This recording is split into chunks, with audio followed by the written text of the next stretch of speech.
Bueno, pues sin más, es decir, damos paso a doña Mari Carmen López Sáez para su intervención. Y lo dicho, muchísimas gracias por estar con nosotros de nuevo en nuestro centro, que en tan alta estima le tiene. Bueno, buenas tardes a todos. Gracias por la presentación, Luis, Juanlu. Y vamos a empezar porque ustedes pues están aquí esperando, bueno, como yo, desde las 12 que debíamos haber empezado y sé que se tendrán que ir a comer y la gente tenemos unas necesidades. Entonces, el título de mi ponencia era María Zambrano, Memoria y Razón Poética. Y yo voy a discutir algo de lo que, bueno, bastantes cosas de las que ha dicho el anterior ponente y lo irán viendo, ¿eh? Entonces, tampoco suelo ser muy ordenada con los puntos como Villacañas de 5 y mantener ahí, pero lo que sí pretendo son dos cosas fundamentales que un poco las ha resumido él en el resumen que ha hecho, ¿verdad? Que son, en primer lugar, la charla, digamos, tiene un doble objetivo. Es, o pretendo que sea, luego me dirán ustedes si lo hemos logrado o no, un ejercicio de memoria histórico-filosófica, que es lo que hacemos nosotros aquí y concretamente en mi departamento. Yo soy del Departamento de Historia de la Filosofía de la Facultad de Filosofía de la UNED. También hay memoria histórico-filosófica. ¿Por qué lo entiendo así? Porque es un ejercicio, por lo tanto es un esfuerzo, y propongo tratar la filosofía de María Zambrano en torno al núcleo de su obra, que ella misma consideró que era la razón poética. Y así pretendo también ejercitar lo que ella denominaba la memoria rescatadora. Veremos a ver qué es. Memoria rescatadora que la autora reivindicó y yo quiero aplicarla a ella, porque naturalmente pues en la historia de la filosofía también llevamos unos años realizando o vindicando, ¿no? Sacar a la visibilidad la obra de las filósofas, porque las ha habido, y las ha habido y reconocidas, pero en todo caso, hasta en los manuales de texto que yo he tenido ocasión de ver y que todavía se hacen, se dice, por ejemplo, de Zambrano simplemente que fue alumna de Ortega y Gasset. Simone de Beauvoir era la alumna de Alain, Simone Weil. Simone de Beauvoir era la compañera de Sartre. Hannah Arendt era la amante o la de Heidegger, pero la propia obra de las filósofas, que tiene muchas cuestiones y es muy interesante, pues no se lee, no se, y ahora sí, gracias a una serie de filósofas fundamentalmente interesadas en ello, pues está visibilizando la obra de las filósofas. Bien, entonces, en primer lugar pretendo eso, luego veremos a ver si lo consigo, y en segundo lugar, otra cosa muy importante, no considerar la memoria a la manera de los psicólogos como un mero receptáculo, una caja, ¿verdad?, donde metemos ahí recuerdos, ni tampoco como mera rememoración, o sea, de algo que ya carece de efectividad, ¿no?, sino que intentaría muy brevemente, claro, porque no tenemos mucho tiempo, describir lo que podríamos llamar la fenomenología de la memoria en relación con la razón, algo que parece, se discutió, el otro ponente llegó a decir que historia y memoria son antagónicas. Yo no voy a discutir tanto, pero tampoco son sinónimas, eso está claro, pero es que además yo estoy convencida de que la memoria tiene que ver con la razón. O sea, la razón no es una capacidad, digamos, universal y con la que todos contemos y ya está. Y la memoria, digamos, que es algo individual, que depende si estamos, pues eso, enfermos de Alzheimer o no estamos tal. Y además, pues cada uno recuerda un poco lo que quiere. No estoy de acuerdo con eso. Estoy convencida de que tiene que ver con la razón y eso es lo que voy a intentar defender. Entonces, para empezar, vamos al núcleo de toda la obra filosófica de Zambrano, que yo la veo como la razón poética. Y también vamos a ver un poco, cuando lo esclarezcamos, qué es eso de la razón poética de Zambrano, qué relación guarda con el poder. Porque claro, no solo la memoria está en relación con el poder, sino que la razón razón y poder han ido muchas veces de la mano, ¿no? Yo me acuerdo, yo dirigí hace muchos años un curso sobre que se titulaba precisamente así, Razón y Poder, ¿no?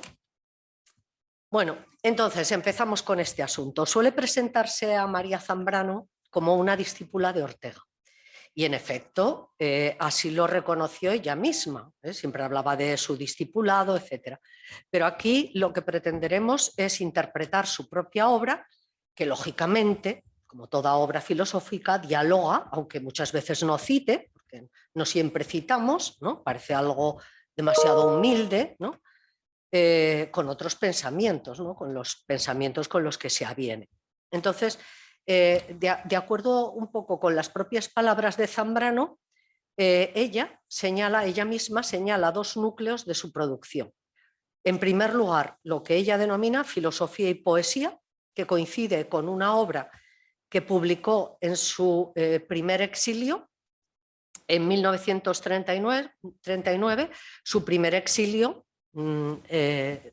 al que básicamente me voy a remitir, fue en Morelia, no en la Ciudad de México o en el DF, como otros filósofos que ustedes conocen, sino en Morelia. Es curioso, da que pensar. Y además no dando en Morelia, hasta donde yo sé, clases en la Universidad de Morelia, sino clases preuniversitarias, porque María Zambrano nunca llegó a hacer su tesis doctoral. Y entonces, bueno, pues habría que, a mí siempre me ha llamado la atención, o sea, esta mujer estaba en Morelia y Ortega, Xirao, tal, estaban en la Ciudad de México. Ahí lo dejo. Bueno, pues con esta obra, que veremos qué quiere decir, filosofía y poesía, pero que existe, que ustedes la pueden leer, se gestó, y ella lo reconoce, lo que se llama su razón poética. Y el segundo núcleo, fíjense, el segundo núcleo de toda la obra de Zambrano, reconocido por ella misma, es España, aun estando tantos años en el exilio. Y curiosamente, en este mismo año, en 1939, y también en Morelia, publica otra obra que se llama Pensamiento y poesía en la vida española. Bien, volvemos ahora a un escrito anterior que es Hacia un saber sobre el alma, que si no la conocen a la autora, pues quizá el escrito, digamos, junto con Notas de un método, es el más filosófico y tal que tiene, ¿no? Pues Hacia un saber sobre el alma fue anterior a su exilio, a su primer exilio, lo escribió en 1934 en España y concretamente lo publicó en la Revista de Occidente, que como saben era la revista de Ortega y Gasset. Y cuenta la autora que precisamente su publicación dio lugar a aquellas palabras de Ortega en las que le decía: señorita, no hemos llegado todavía aquí y usted se planta más allá. En definitiva, Ortega le reprochaba muchas cosas, le reprochaba sobre todo que no respetara, entre comillas, su razón vital, ¿no? Y sobre todo le reprochaba su falta de objetividad, ¿no?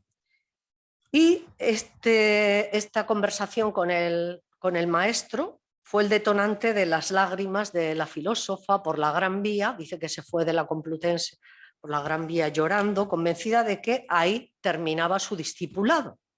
No porque estuviera enfadada con Ortega, sino porque esto le demostraba que no había entendido nada de la razón vital de Ortega. O sea, fijaos la humildad, ¿no? de la recepción filosófica de las filósofas. No había entendido nada que era la razón vital de Ortega, que ella creía que expresaba, o sea, que lo único que hacía era expresar esa razón vital con lo que ella denominaba la razón poética. Pues bien, en realidad, yo ahondando en lo dicho y en lo no dicho, porque en filosofía tan importante es lo dicho como lo no dicho, ¿no? Lo que está ahí en las obras. Y supongo que en historia también, no sé, es otro terreno donde no... Pero bien, en realidad yo creo que lo que quería Zambrano y lo que ya se ve desde los años 30, ¿verdad? Es que la razón orteguiana, la razón vital de Ortega tenía que transformarse y tenía que transformarse en una razón, como ella dice, más ancha, ancha, literalmente, en lo que ella a veces denomina una razón viviente. O sea, resulta que la razón vital de Ortega, por mucha promesa que diera, no era verdaderamente una razón viviente. Y además, ella consideraba que luego el paso de la razón vital a la razón histórica de Ortega había sido un error filosófico. En cambio, la razón vital se prestaba precisamente a ese movimiento porque la razón vital ella la entendía como una razón que está en marcha, o sea, que no está clausurada, una razón que se mueve como la vida, ¿no? La vida que no está hecha desde el principio. Y entonces lo que hará Zambrano es, como decíamos, ensancharla a toda la vida de los seres humanos. Y por eso su razón, esa razón más ancha que ella reivindica siempre, no se limita ni siquiera a conceptualizar la vida, sino que se gesta con ella. Y esto es lo que entendemos por poiesis, ¿no? La razón poética es también una razón poética, es decir, que generadora, ¿no? Que produce algo. Y claro, ¿en qué consiste esa razón? Primero, es una razón que no solo es producida por el sujeto, tampoco es solo una capacidad, la capacidad que nos distingue, como decía Aristóteles, de los animales, sino que también, dice Zambrano, es algo que se nos revela. Y revelar para ella tiene un sentido mundano, no un sentido, o sea, se refiere a algo que se nos da, a algo que se nos revela, que no hacemos nosotros solo, activamente, sino que también se nos revela. Por eso ella misma, casi al final de su vida, cuando hace esos escritos autobiográficos que le piden para reunir un poco los escritos fragmentados que hay de ella, dice que se le habían descubierto, dice, a mí se me descubrieron, no dice yo descubrí, fijaos también la actitud, o sea, que se le habían descubierto 3 modos de razón. Y ella menciona la razón cotidiana, la mediadora y la razón poética. Y dice con respecto a esta última que siendo la más generadora de todas esas modalidades, aparece en un ensayo llamado Hacia un saber sobre el alma, este ensayo del que hemos hablado, y también asegura que la razón mediadora culmina germina, perdón, en esa obra, en esa misma obra del 35, ¿verdad? Me parece, aunque se consolida en otra obrita que tiene de 1941, que es El pensamiento vivo de Séneca. Bien, luego hay un autor muy especializado en María Zambrano, que es José Luis Moreno, que tiene una obra de varios tomos sobre el logos oscuro, que dice que la razón mediadora de María Zambrano se pone de manifiesto al principio de su producción y sobre todo al principio con sus preocupaciones políticas, entre 1928 y 1934. Y luego que ya muy tarde, en 1965, esa razón mediadora se convierte ya en razón estrictamente poética.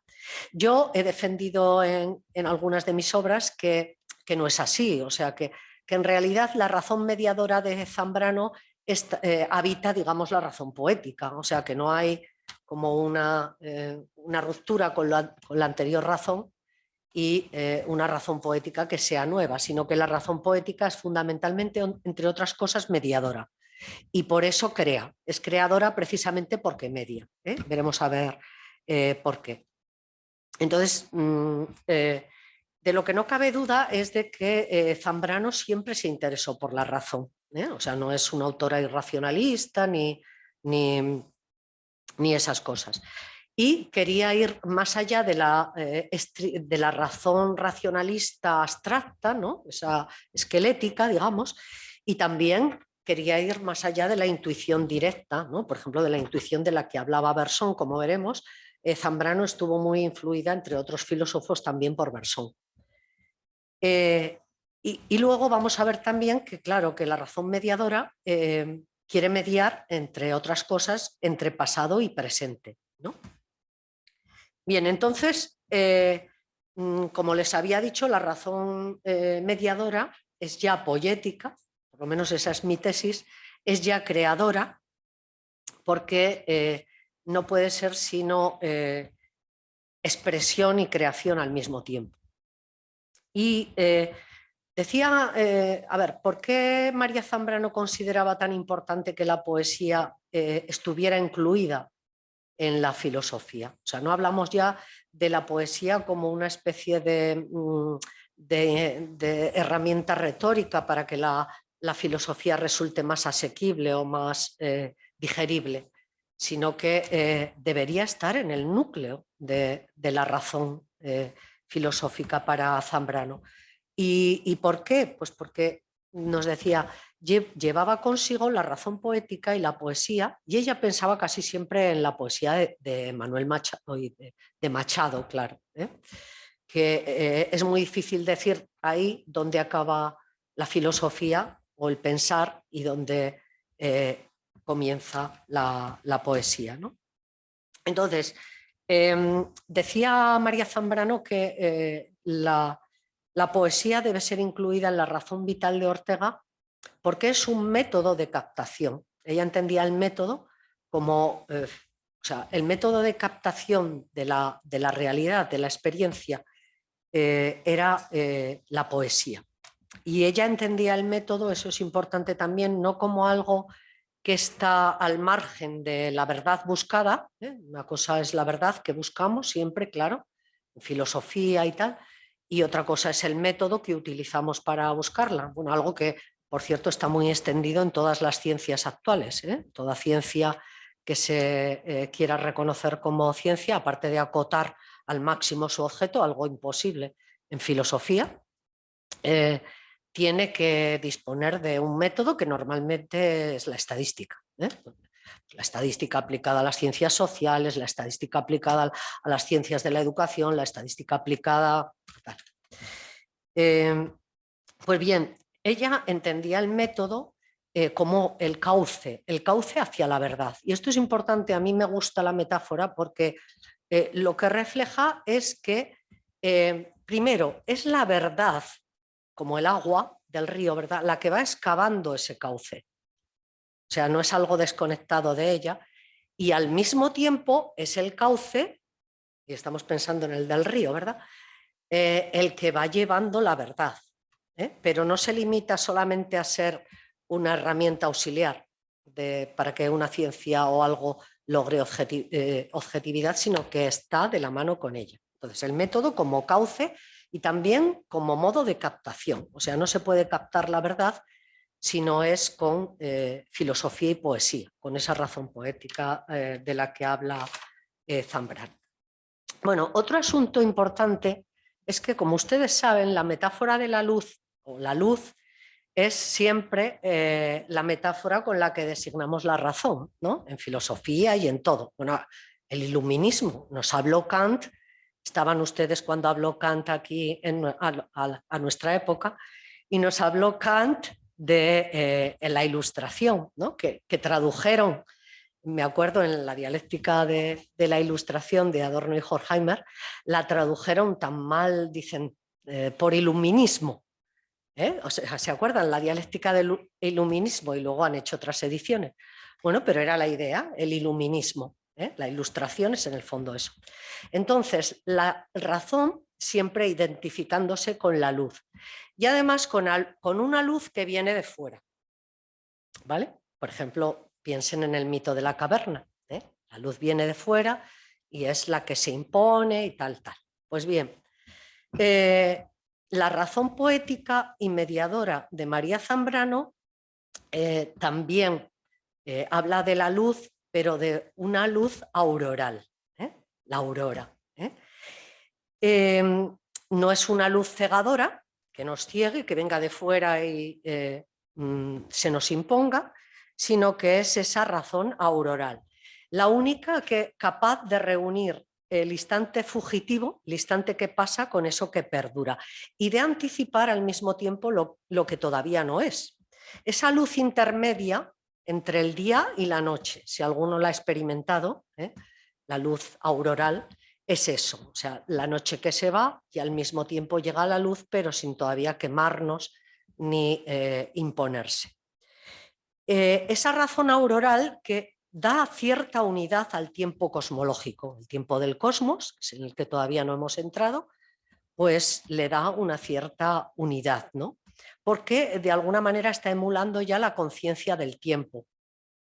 Y yo creo que en la senda de la fenomenología, esa luz auroral de la que nos habla Zambrano nos da un tiempo que se mueve con la persona.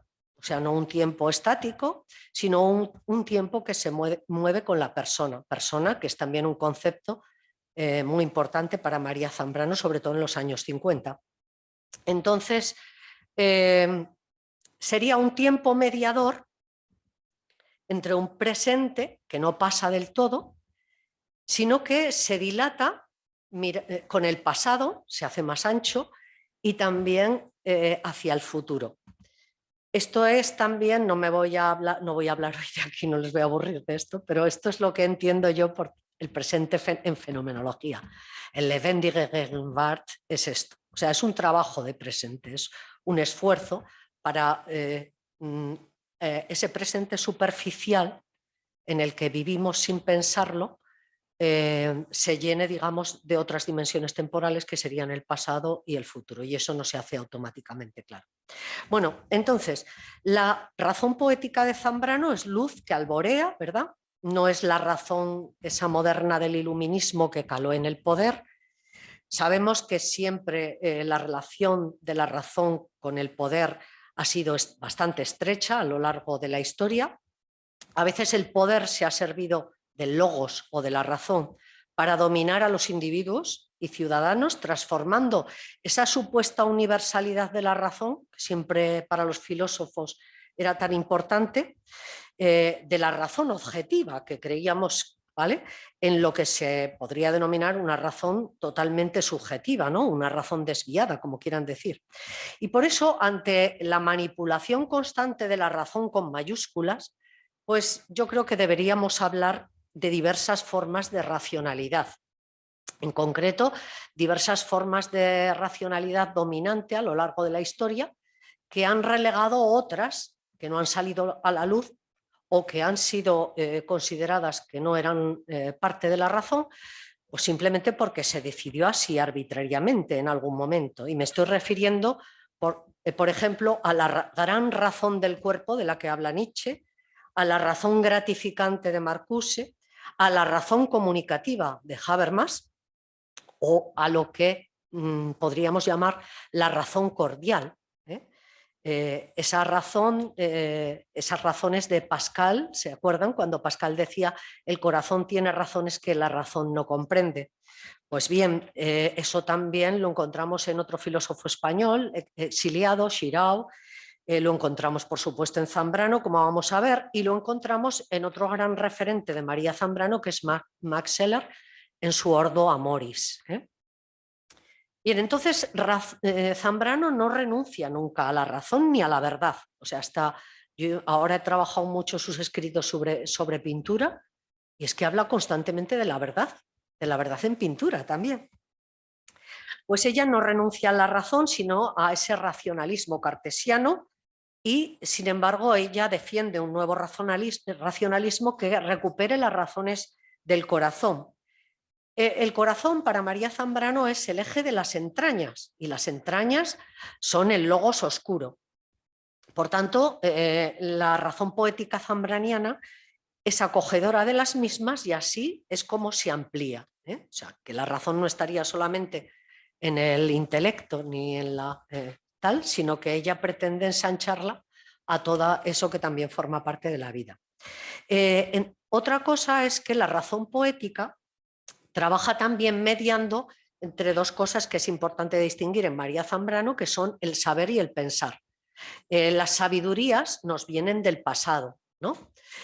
Sin embargo, el pensar es acción, igual que para Hannah Arendt, pensar es acción, es nuestro actuar.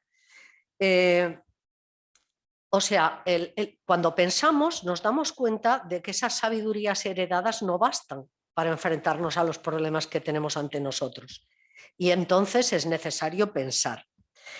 Y pensar para Zambrano es trascender siempre hacia el futuro, que es lo mismo, la misma definición de la persona. O sea, que la persona, por esencia, estaría abocada a pensar. Trascender hacia el futuro. O sea, cuando ella habla de trascender, no se refiere a la trascendencia en un sentido, no sé, sino a trascender hacia el futuro, hacia lo que los existencialistas llamaban el proyecto, también para Sartre, para Beauvoir, el futuro era la dimensión temporal fundamental, ¿no? Porque era esa dimensión de trascender, de ir hacia la realización del individuo con sus propios proyectos, etc. Pero Zambrano lo que dice es que vamos al futuro o debemos ir al futuro para que al ser humano se le revele lo que él es, porque el futuro le hace nacer, rescata su libertad y gracias a esa libertad pues proyecta. Entonces hay filosofía naturalmente porque hay pensar, es decir, ese actuar que es capaz, dice Zambrano, de descifrar el sentir. O sea, estamos viendo muchos TFMs, muchas tesis que dicen quiero ocuparme del sentir en Zambrano, pero claro, es que en filosofía debemos clarificar qué es eso. Y para Zambrano es fundamental. Entonces hay que saber si a qué se refiere, a lo inconsciente, a tal. Pero cuando hablamos del sentir, que es algo que por lo visto echamos mucho de menos ahora, pues hay que intentar descifrarlo. Y ella considera que es el pensar el que descifra el sentir, entendido de esta manera que hablábamos, ¿no? Y para eso se sirve también de la razón poética porque la razón poética ve eso que se nos da y así revela. Es reveladora, es creadora en tanto que revela algo que se nos escapaba, ¿no? Pues bien, esta dimensión pasiva del pensar, o sea, por un lado el pensar es activo, es actividad, pero por otro lado ella reconoce que tiene una dimensión fundamentalmente pasiva. Las dos estarían entrelazadas, ¿no? Está unida, ¿no?, a esa dimensión activa y por eso es por lo que Zambrano dice que la razón poética se le dio. O sea, no la creé yo, no tengo la patente, ¿no? Se me dio, ¿no? Porque hay una constante interrelación entre nuestra vida activa y nuestra vida pasiva. Esto significa que el pensar va instituyendo sentidos a lo largo del tiempo y también es instituido por lo otro de sí, ¿no? Por el tiempo que pasa. Y todo pasa, todo aquello a lo que nos dirigimos, también el pasado, se le revela al pensar, es evidente, pero solo dice después de que el pensar haya instituido el pasado. O sea, es el pensar el que instituye el pasado como tal. ¿Y cómo lo hace? Dejando atrás el presente. O sea, nuestro deseo de dejar atrás el presente, pararnos y filosofar, es lo que da origen al pensamiento, ¿no? Pero no deja atrás el presente y ya está, sino que lo deja atrás, instituye el pasado y guarda su memoria. Y ya en el primer libro de esta autora, que es en 1930, Horizonte del liberalismo, se titula, ella ya sospecha de esa razón dogmática que no tiene en cuenta el tiempo. O sea, esa razón ilustrada moderna, ¿no?, que cree que las verdades son eternas y la razón también es eterna, pues ya esta autora, en los años, cuando todavía no tenía 30 años, sospecha de ella y sospecha de esa convicción de que la razón con mayúsculas es eterna, ¿no? Y ella la desdeña, la rechaza, porque dice que esa razón que se cree eterna precisamente lo que hace es negar, y en sus palabras, el humilde limo terrestre, donde el fermento del tiempo hace germinar la vida. Y también en esa obra, ya tan temprana, reconoce que una política revolucionaria siempre debe contar con el tiempo y no creerse eterna ni eternizarse. Pues bien, la razón entonces de Zambrano recupera eso que la razón abstracta olvida y la razón instrumental reprime y se extiende incluso a la esperanza. Y de nuevo, no entendida como esperar algo concreto, sino como esperar que se realicen las posibilidades que no se realizaron, esperar incluso lo inesperado, o sea, lo que nadie se atrevía a esperar. O sea, una razón que está motivada por lo que ya ha acontecido, como no puede ser de otra manera, pero también por esa narratividad que opera siempre la razón mediadora sobre aquello a lo que se dirige. Y por eso ella decía que toda la historia de la filosofía, dice, podría titularse Historia de una esperanza en busca de su argumento. O sea, esperanza entendida como un movimiento íntimo e irrefrenable del trascender de la persona siempre, ¿no? Hacia el futuro. Entonces, si la historia desde la perspectiva de Ortega y Gasset era considerada, ¿no?, como un tener que hacer nuestra vida en el tiempo, ¿no? Zambrano cree incluso que ese quehacer obedece a la misma esencia de la persona, que es precisamente el trascender siempre hacia el futuro. Y por eso, frente a esa razón histórica de Ortega que no le acababa de cuadrar, la razón zambraniana es el cauce, entendido como les decía antes, la metáfora de el cauce, ¿no?, de la verdad, es el cauce. La esperanza, digamos, es el cauce hacia esa realización de la persona, ¿no?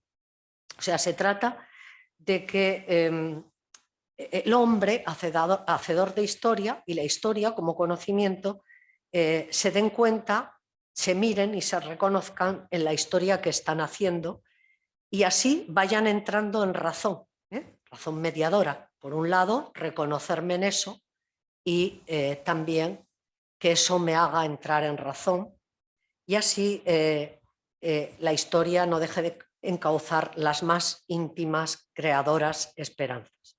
Pues eso, decíamos que la esperanza para Zambrano es esa apertura al futuro, pero también sin olvidar que, claro, vamos al futuro desde el pasado. Vivimos entonces de alguna manera linealmente desde el pasado, pero también a la inversa. O sea, contesta la presunta irreversibilidad del tiempo, la contesta y nos dice, por ejemplo, del futuro, paradójicamente depende también el pasado. Es algo que no hemos hablado aquí. ¿Por qué? Porque miramos y elegimos nuestro pasado y exaltaremos de él algunas cosas, cancelaremos o haremos posible por cancelar otras, en función del futuro, que es lo que nos llama y lo que nos atrae. Y hay modos diversos de hacer esto, es decir, modos diversos de vivir el tiempo.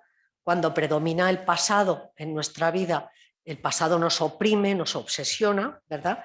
Pero también cuando domina el futuro, pues digamos que predomina ese vacío que aplana el tiempo que le ha precedido. Entonces, lo que hay que hacer es utilizar, digamos, esa razón mediadora para encontrar, digamos, un orden en esas dimensiones temporales.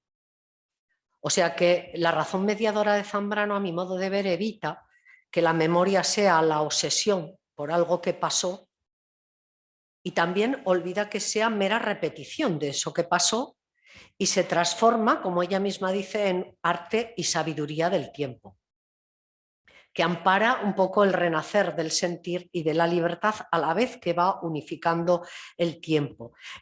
Dice la autora, y es algo evidente, que las cosas, para aparecer en un orden, ¿no?, que las podamos pensar, necesitan lugar. Y dice, el lugar de los seres humanos es el tiempo. Y por tanto necesitan tiempo para entrar en un orden. ¿Por qué? Pues porque los seres humanos no solamente dejamos pasar el tiempo, sino que lo vivimos. Y vivir el tiempo es traerlo al presente, recuperar ese pasado para un presente que solo es desde el futuro. desde el futuro de la vida personal y de la vida histórica, porque para María Zambrano van ligadas. Y solamente así, por esa mediación, es posible que llegue la verdad. Por eso vale la pena preguntarse por la relación que esa vivencia del tiempo mantiene con la memoria y también por su vínculo con la razón dominante en la tardomodernidad, ¿no? Que es lo que estamos haciendo aquí en este curso, y sobre todo aquí pues, con la razón zambraniana, y también darnos cuenta de que la historia no debería ser algo ajeno a las personas. En Delirio y Destino, ya una obra del 52, Zambrano nos dice que la historia, con mayúsculas, a la que también llama destino, se distingue de la historia de España, que para ella se le pone en movimiento desde el corazón. Esto significa que la pretensión de María Zambrano es ir al corazón de las cosas y también que eso repercuta en nuestro propio corazón, ¿no? Hay un autor, Antolín Sánchez Cuervo, que dice que historia y memoria no son sinónimos. Claro, tampoco llega a decir que sean contrarios, como nos ha dicho esta mañana, si no ha entendido mal Enrique. Es decir, no se oponen tampoco, como si la historia solo fuera esa historia ilustrada de la razón universal, etcétera, y la memoria fuera un sentimiento individual, ¿no? que puede variar. Yo tengo mi memoria, yo sí tengo Alzheimer, tengo otra memoria, yo tengo, y ahí nos tenemos que poner de acuerdo con una razón universal, porque claro, la memoria individual, no, pues esto no es, la memoria no es ningún sentimiento y la razón no es solo una facultad, ¿no? Entonces, este autor, Antolín, distingue radicalmente, eso sí, la memoria de la tradición de la memoria crítica, que se concentra en los no hechos, dice él, ¿no? Esto que hablábamos antes, las potencialidades, en las posibilidades incumplidas, ¿no? de la historia. Y esta historia también forma parte de eso que Zambrano llamaba la historia sacrificial. O sea, que la historia rescatada por esta filósofa como una historia diferente a la historia de los hechos, que en ese sentido me recuerda mucho a Husserl, ¿no? El padre de la fenomenología, que decía en su época: ciencias de solo hechos hacen hombres de solo hechos. Bueno, pues la autora lo que nos dice es que la historia no es una mera narración de hechos, ¿no? Sino que también hay no hechos, posibilidades incumplidas, historia sacrificial en la que también nos podríamos centrar. De lo que a mí no me cabe ninguna duda es que la memoria crítica lo sería o lo será unida a una razón crítica y al mismo tiempo autocrítica de sí misma. Y yo creo que eso, la razón poética de Zambrano lo es. Ella, siguiendo a Bersón, como les decía antes, un autor al que leyó desde muy jovencita, desde 1923, y además tiene una constante presencia en su obra, algunos investigadores se han centrado en eso. Pues bueno, ella, siguiendo a Bersón, dice que la memoria es previa a la historia.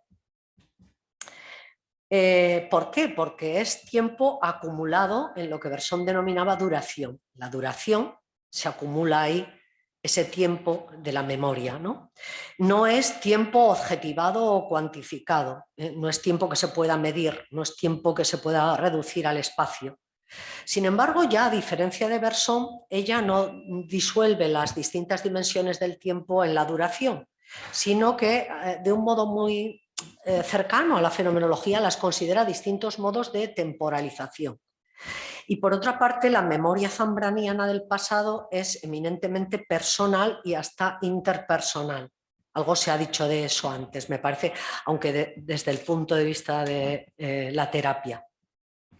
En cambio, Bersón inscribe la memoria en la duración, y la duración es continuación de lo que ya no es en lo que es, ¿no? Él dice textualmente, la duración es memoria, pero no memoria personal, sino una memoria interior al propio cambio.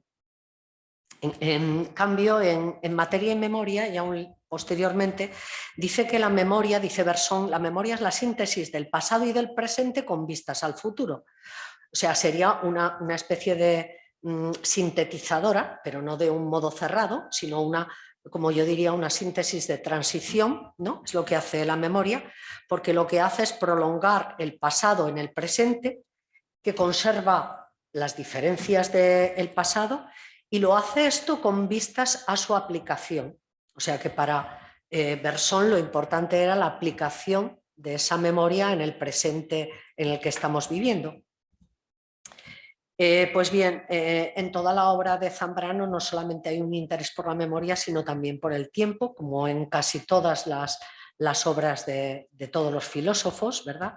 Otra cosa es que todos tengan el mismo interés en el espacio, que eso es algo que también estamos investigando, pero parece que la pregunta fundamental que debe hacerse siempre un aprendiz de filósofo es la pregunta por el tiempo. Y a diferencia de Bersón, ya desde muy temprano Zambrano empieza a decir que la duración es tiempo personal y al mismo tiempo es tiempo sociohistórico, y se da cuenta de que en la vida humana lo decisivo es el tiempo ordenador, ¿no? De las cosas que pasan.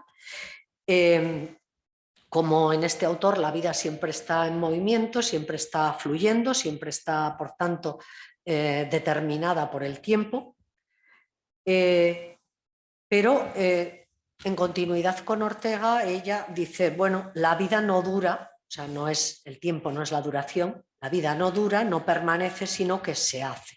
O sea, el esfuerzo, el quehacer es también fundamental. Algo se gana, algo, dice ella, que por minúsculo que sea es ya creación y por serlo sigue creando, ¿no? Sigue generando. De acuerdo con Locke, y a diferencia del pensador francés al que acabamos de referirnos, María Zambrano nos dice que la memoria, que la creación tiene que ver con la persona y tiene que ver con la aparición del tiempo gracias a la memoria.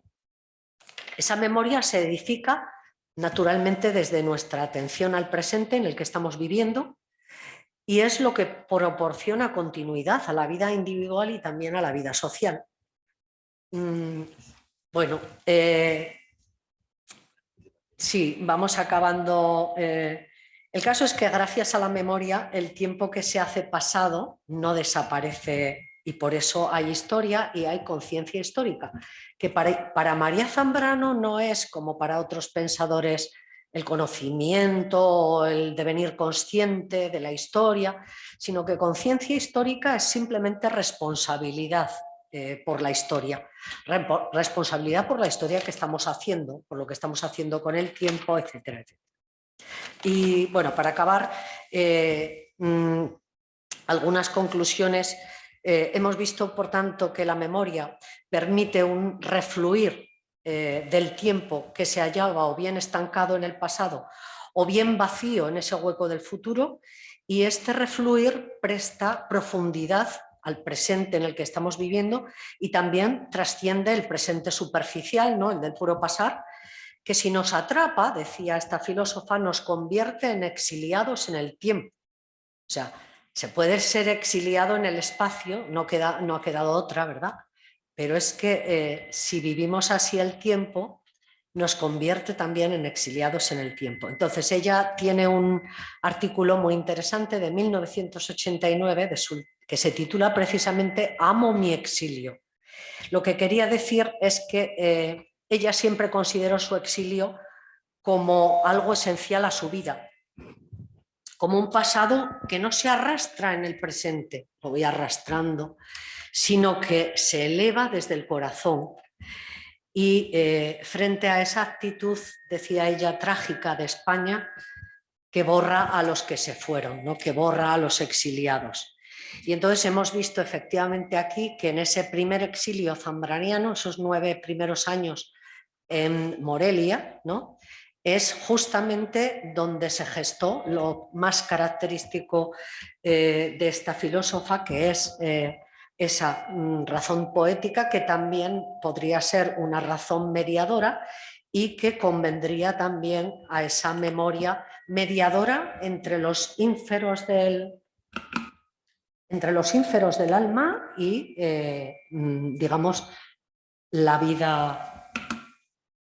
vida consciente, ¿no? Bueno, pues en definitiva yo creo que reflexionar sobre la razón poética de Zambrano no es una pérdida de tiempo, que nos ayuda a comprender la memoria también vinculada a la razón. La memoria no es algo que esté al margen de la razón, y nos ayuda también a comprender más nuestra relación con el pasado, con la historia, e incluso a revelar la verdadera esencia de la filosofía. O sea, ¿cuál es la esencia de la filosofía para María Zambrano? Expresar con esa razón poética cada vez más ensanchada. Y entonces les agradezco su atención y, bueno, pues muchas gracias.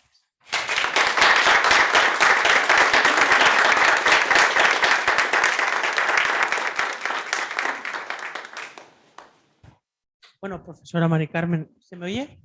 Sí, sí, perfecto. Muchas gracias por la ponencia, porque siempre es un placer escucharla, y luego también escuchar cosas de María Zambrano es siempre una maravilla. Yo siempre he tenido una duda, no sé si la compartirá conmigo, con respecto a la memoria. María Zambrano fue una de las últimas exiliadas, es decir, fue de las que llegó mucho más tarde a España, llegó en el año 1988, cuando ya habían venido la mayoría de exiliados intelectuales republicanos. Y yo no sé si compartirá, fue por una cuestión de memoria, porque ella quería, llamaba a su exilio, como el artículo que ha dicho de 1989, si uno de los motivos por los cuales tardó tanto en venir precisamente fue por seguir manteniendo esa memoria que ella recordaba de su querida España antes de salir. Bueno, sí, yo no sé, históricamente no te puedo decir, estuvo muchos años, estuvo en París, ahora mismo le estaban haciendo un homenaje en París por sus años de exilio en París, también estuvo en La Habana, estuvo en muchos sitios, y ella realmente se integraba perfectamente, o sea que no era... Y entonces, bueno, pues sí que volvió a España, lo estuvimos discutiendo ayer cuando le dieron el Cervantes, bueno, casi al final de su vida, pero bueno, pero por lo menos se los dieron. Le dieron también el Príncipe de Asturias, que entonces se llamaba Príncipe de Asturias, y en esos reconocimientos sí que venía, pero yo creo que cuando vino, además, vino definitivamente con muchos problemas económicos. La tuvieron que ayudar el presidente de la Fundación Zambrano, que es un señor ya muy mayor, siempre lo comentaba, ya no veía bien ella y tenía que dictarle a una persona que le ayudaba, pues voluntariamente, porque ella estaba muy mal económicamente, en fin, no le llegó ningún, pues por esas cuestiones no le llegaba ninguna ayuda, ¿no?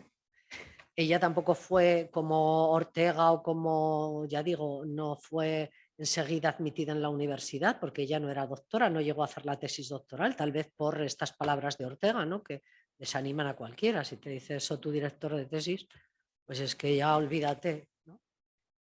Pero no sé, pues por múltiples razones, pero la verdad es que ella nunca se quejó. O sea, siempre sus amigos españoles que también estaban exiliados, los pintores, por ejemplo, españoles exiliados con los que ella trabó, y se sintió muy ligada a los sitios donde estuvo. O sea, hasta el punto de que, bueno, recordaba siempre España, ¿no? Porque era, como les he dicho, otro de sus núcleos. Incluso ahora, leyendo algunos lugares de la pintura, es que ella viene a decir en algún artículo que los pintores de Picasso, por ejemplo, era uno de sus must, ¿no? Que dicen ahora. Picasso, bueno, pues los clásicos, ¿no? Y decía que, claro, que los paisajes españoles habían sido, y la luz, ¿no?, de España había sido el detonante de que hubiéramos tenido esa grandeza y tal. O sea, que no desvinculaba el espacio al tiempo, a que tenía su núcleo de investigación sobre España, pero no era una memoria de rencor, y no era una memoria que hubiera quedado ahí congelada, ¿no? Sino, bueno, simplemente pues que yo creo que tampoco aquí tenía muchas expectativas de cambiar su vida de una manera.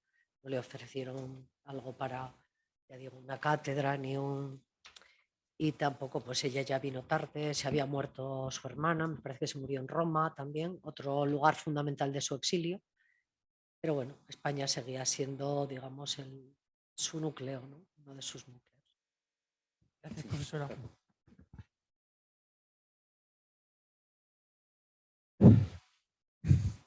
Muchas gracias. Muchas gracias. En principio me confundía. No sé si era realmente poética. No poética, poética. Es decir, donde el surco acompaña al curso. Hay una mutua alimentación entre curso y surco. Pero la memoria siempre es un instrumento al servicio de. Y con la poiesis es el principio de. Incorpora la generación con la aquello que se cogenera en el curso, o mantener la identidad dentro del campo, promover la transformación dentro de la normalidad. Gracias. Sí, sí, muchas gracias. Una aportación. Sí, es que la razón, ella no es solamente poética, en tanto que busqué un enlace esencial entre filosofía y poesía, y a la inversa también. Poesía, por eso piensa en Machado, sobre todo, sino que es, la razón poética no se limita a conceptualizar lo que vivimos, que es lo que normalmente hacemos en filosofía, sino que es generadora ella misma. Y por eso es una razón viviente, o sea que todavía está en marcha. Entonces, esta autora no diría nunca hasta aquí hemos llegado, y esto es ya el colmo, sino que es una razón viviente que por lo tanto permanece abierta, porque también tiene en cuenta el tiempo. Eso es fundamental, o sea que la razón no se eternice, no se crea eterna, sino que tenga en cuenta el tiempo. Y claro, lo que he intentado yo ver es que en esa razón poética, ¿no?, que produce algo y que al mismo tiempo eso repercute en, en la razón que se está haciendo, o sea, una razón que es expresión y creación al mismo tiempo, porque eso es la poiesis, o sea, crea expresándose, ¿no? Y no podemos hacer otra cosa. O sea, el discurso, digamos, no es algo sobreañadido a lo que queremos comunicar. No, por eso no es algo retórico, ¿no?, sino que es intrínseco a esa comunicación. Y entonces yo creo que también la memoria, para ser creativa, aunque eso no me ha dado tiempo de desarrollarlo mucho, también necesita ser poética, ¿no?, en el sentido de que no sea una memoria mediadora, como la razón misma, porque la memoria no está desvinculada de la razón. O sea, no hay que entenderla como algo, usted es racional como yo, pero usted tiene una memoria distinta. Pues no, cada uno, puesto que la razón está ligada al tiempo, la memoria también lo está. Y entonces yo creo que también esa memoria que ella reivindica siempre es una memoria poética, creadora. Por ejemplo, ella llega a hablar, no me ha dado tiempo de decirlo, pero ¿cómo puede ser? Claro, porque todos estamos de acuerdo en que la dimensión temporal más creativa es el futuro, ¿no? Y por eso ponemos ahí todos nuestros proyectos, y por eso cuando somos viejos decimos, uy, no me queda más que esto tengo que hacer algo, o ya no es creativo esto mío. Pero es que el pasado también puede ser creativo. ¿Y cómo? Claro, pueden decir ustedes, ¿cómo el pasado puede ser creativo? Pues puede ser creativo si practicamos, si lo sometemos o lo aprendemos, lo captamos con una memoria creadora. Una memoria que permita también nacer a eso que no pudo nacer o no pudo nacer del todo. Y eso es lo que he intentado yo un poco hacer con las obras de María Zambrano. O sea, esas obras que a veces los filósofos no las tienen en cuenta porque, bueno, pues como los escritos de Nietzsche, los escritos de otros tipos de autores son tan fragmentarias que es difícil encontrar algo ordenador de eso, ¿no? Pues eso es lo que tenemos que hacer, ¿no? Bueno, no sé si... Pero sí, en ese sentido es poético porque es generador, no solamente... y porque produce algo, claro, en el sentido de la poiesis. Enrique. Buenas tardes ya. Buenas tardes. Sin comer. Muchas gracias por la conferencia de usted. Voy a preguntarle tres cosas. La relación de María Zambrano con el misticismo. Luego, Juan, la relación del Juan de Mairena, si podemos considerar a Antonio Machado como el Hölderlin de nuestras letras. Y luego, María Zambrano tuvo, igual que Heidegger, la epifanía sobre el tiempo. Sí, gracias, Enrique. Bueno, son muchas cosas, pero vamos a ir abreviando. Bueno, el misticismo, yo la última fase de María Zambrano no es una cosa que no la conozco muy bien, pero vamos, que está en continuidad, no es algo que de repente puedas decir aquí hay una brecha, sino que está en continuidad con todo lo que decía antes, pues, esa idea de revelación que les he intentado explicar un poco, que no es tanto que sino que hay muchas formas de que algo se me revele, pero hay que estar abierta a esa pasividad que también nos determina. Ustedes saben que, por ejemplo, todo el tema de las afecciones, que ahora está tan de moda en la filosofía, bueno, incluso en la psicología ahora hay una inteligencia emocional. Entonces, antes que se consideraba esto totalmente pasivo, nada que ver con la razón, y ahora lo estamos integrando ahí, ¿no? Porque la pasividad en nuestra vida está ligada a la actividad, ¿no? Husserl hablaba pasividad en la actividad. Por ejemplo, todo eso que queda sedimentado, que va quedando sedimentado, aunque luego no pase a la historia, pero está ahí. Unas veces los historiadores lo sacan a la luz, otras veces no, pero queda sedimentado, ¿no? Y entonces se puede volver a reinstitucionalizar. Pues es algo que en fenomenología trabajamos mucho. Más que de memoria hablamos de sedimentación, ¿no? Bueno, pero no les voy a liar con esto. Entonces lo que dices tú, pues claro, el misticismo de María Zambrano, digamos, está también relacionado con todo esto. O sea, ella nunca se cierra, digamos, a otras dimensiones, y admiraba muchísimo a Santa Teresa, pero es que, es que Santa Teresa es una persona de admirar. O sea, una persona, yo estaba ahí en Ávila, en su casa, era analfabeta, porque a las mujeres no se les enseñaba ni a leer ni a escribir, y sin embargo, pues tiene una obra que merece por lo menos darle una lectura, ¿no? Y luego también por San Juan de la Cruz. Claro, San Juan de la Cruz era uno de sus lectores, pero también, claro, la poesía española, la poesía de Machado, que le pudiéramos, pues mira, eso del Hölderlin de España no estaría mal, pero nadie, hasta donde yo sé, nadie ha reivindicado eso. Pero sin embargo, sí que yo he sido también profesora de instituto, y en el instituto sé que hay muchos profesores que hacen que accedan los alumnos a la filosofía leyendo a Machado, ¿no? Sobre todo Juan de Mairena, ¿no? Como tú mismo decías. Pero también cualquier poesía, por ejemplo, la poesía esa de las moscas, esa te da una reflexión sobre el tiempo. Si luego el profesor sabe pensar por sí mismo, ¿no? Pues da un juego impresionante.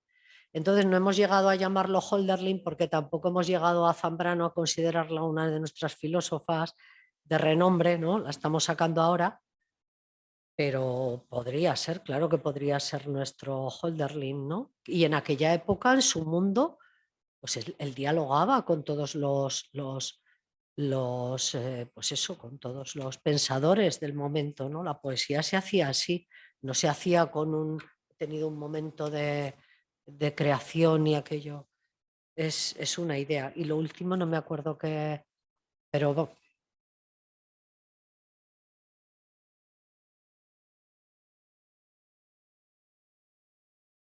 sí, bueno, Zambrano estuvo muy influida por Heidegger, igual que Ortega. Por ejemplo, en la prioridad que estos autores conceden al futuro, ¿no?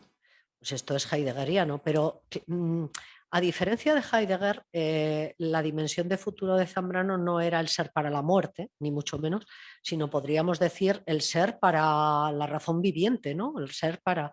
Y esto es lo que le separa igual que Hannah Arendt. Hannah Arendt, en ella hay una prioridad del futuro, pero no en el sentido heideggeriano. Y bueno, yo creo que tanto como una epifanía de los tiempos no, sino que para ella es una constante, igual que para cualquier filósofo. O sea, pensar el tiempo, ¿no? Es el primer detonante que te hace muchas veces decir voy a estudiar filosofía, ¿no? O sea que, a ver, ¿cómo es posible que este presente está pasando pero claro, lo tengo que detener. Entonces lo que hacemos es un enmascaramiento de la verdadera vida o hacemos, bueno, pues todas estas preguntas de, o bueno, el tema de la muerte, ¿no? ¿Qué pasa cuando me muero? ¿Dónde está el tiempo? ¿Qué pasa con el tiempo? O mi nacimiento. Me puedo retrotraer en el tiempo al pasado, pero cuando yo nací, pues como no me lo cuente mi madre o alguien, no. Entonces yo creo que para ella es muy importante la memoria, como para todo el mundo, como para todo, porque por mucho que lo neguemos, ahora los psicólogos la relacionan mucho con la atención. Pero es que, claro, o sea, si no hay memoria, la memoria no es la conciencia histórica, son cosas distintas, pero si no hay conciencia, o sea, para que haya conciencia es necesario que haya memoria. Y tanto para pensar es necesario que haya memoria, porque claro, no pensamos desde la nada. Hemos distinguido el saber del pensar, pero no pensamos nunca desde la nada, ¿no? Sino de...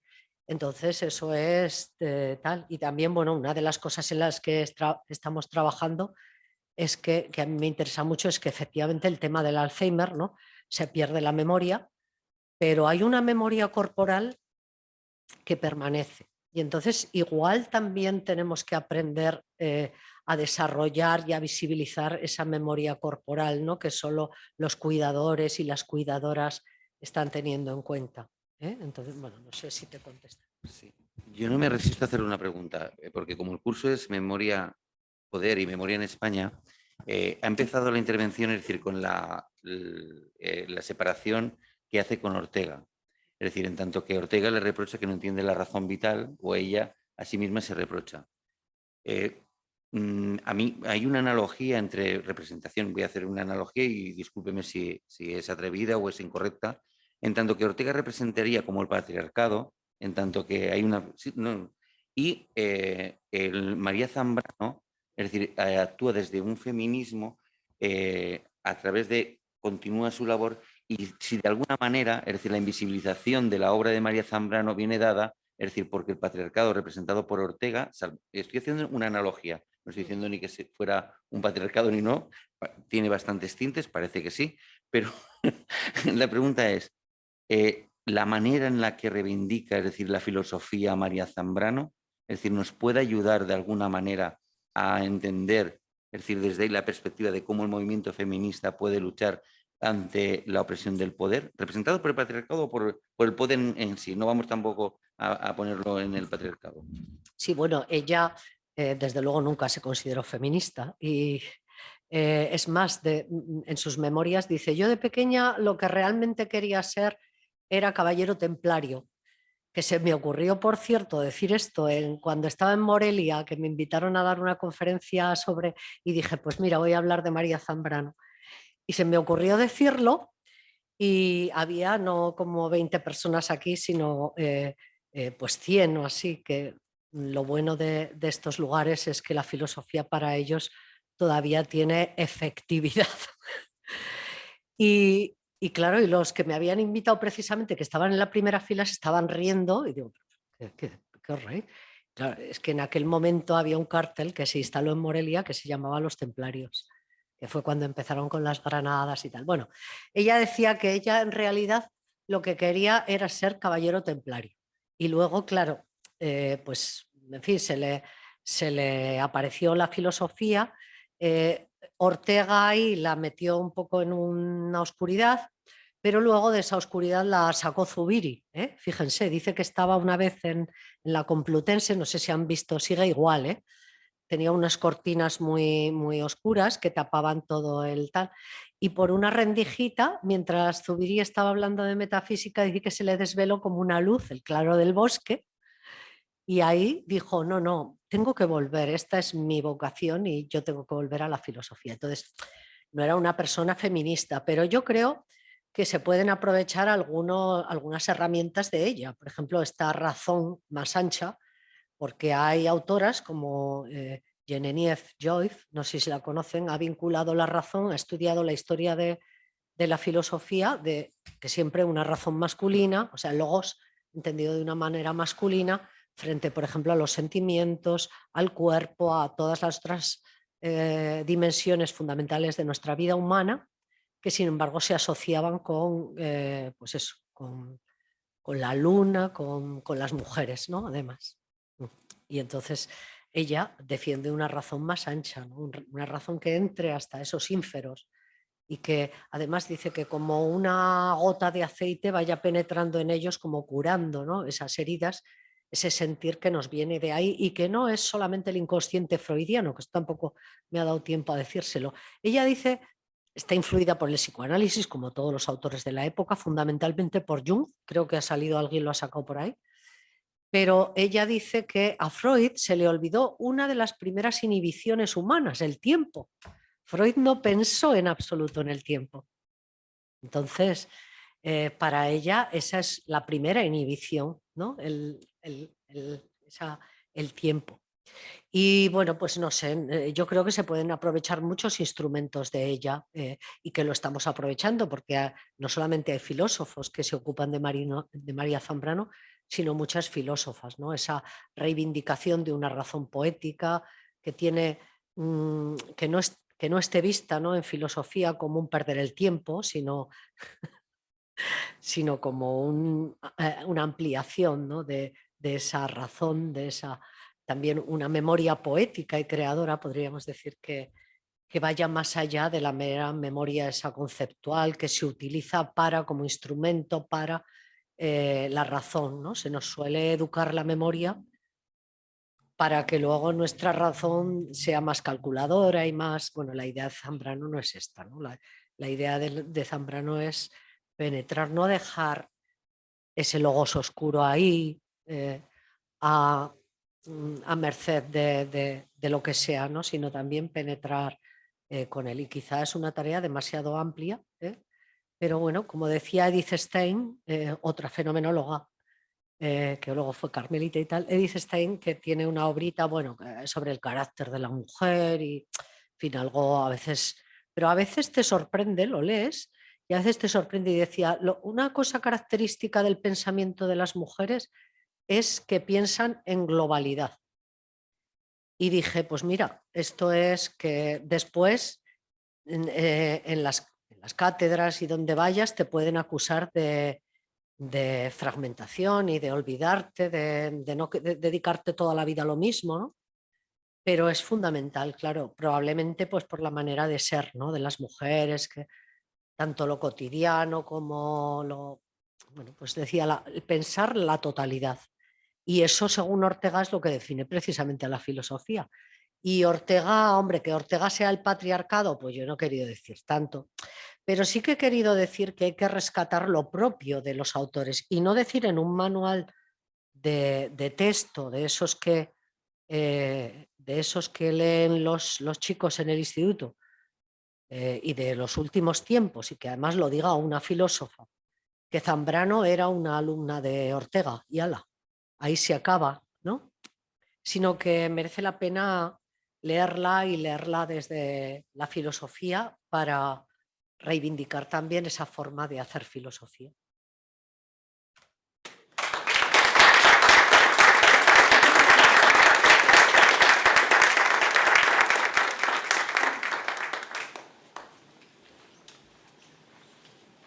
Bueno, pues con esta maravillosa... Es que ha sido maravilloso, doña Mari Carmen, de verdad. Yo sé que ha valido la pena. Aquí no teníamos, bueno, digo lo mismo, pero creo que lo comparten conmigo. Y los 114 alumnos conectados, no éramos 100 aquí, pero sí que tenía 114 online. He hecho una captura de pantalla para luego enseñársela. 114 estaban conectados. Teníamos un auditorio y mucha gente escuchándola.